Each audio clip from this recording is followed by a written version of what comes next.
Hello guys, this is Chanely and welcome to my channel. So for today's video, samahan nyo kami sa aming errands. And plus bear with me ha, since hindi talaga ako sanay mag voice over. So let's go! So dito, binook na nga ako ni husband ng angkas since malilate na nga ako.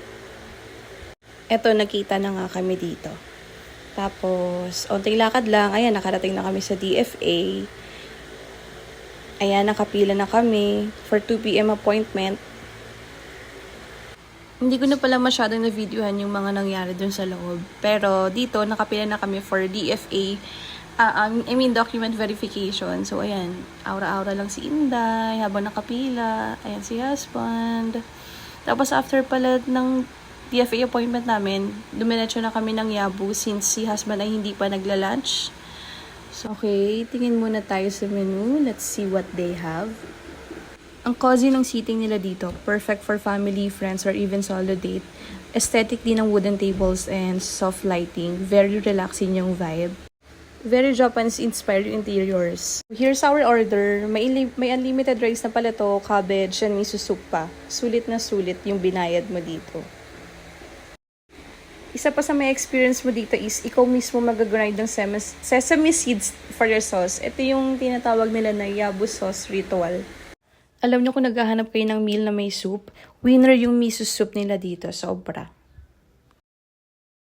Ayan, nag-start na kami kumain dito. Yung in-order ko nga pala is 120 grams chicken katsu sets, while yung husband ko naman is rosu 120 grams. In fairness sa akin from the very start hanggang sa matapos kaming kumain, napanindigan ko yung paggamit ng chopstick even though medyo struggle and challenging for me since hindi naman ako sanay talaga gumamit ng chopstick in the first place. Alam niyo ba guys, yung pinaka-best experience ko dito sa Yabu, itong shredded cabbage with salad dressing sauce nila.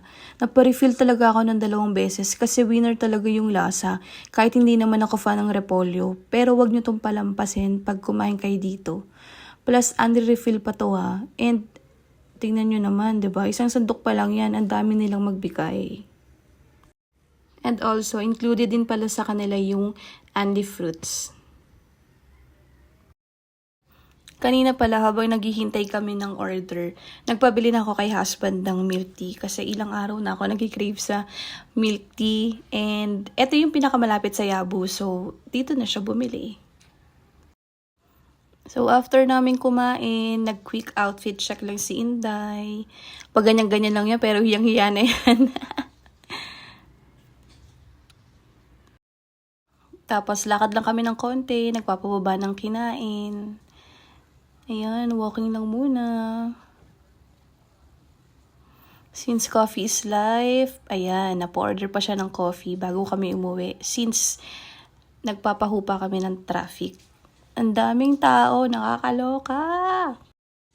After a while, we both decided na mag-book na nga lang ng Green GSM para isang sakayan na lang. And eto na nga, nakasakay na nga kami sa na-book naming ride. We are heading home. So, that's it for today. I hope you like this video and please follow for more. Thank you. Bye!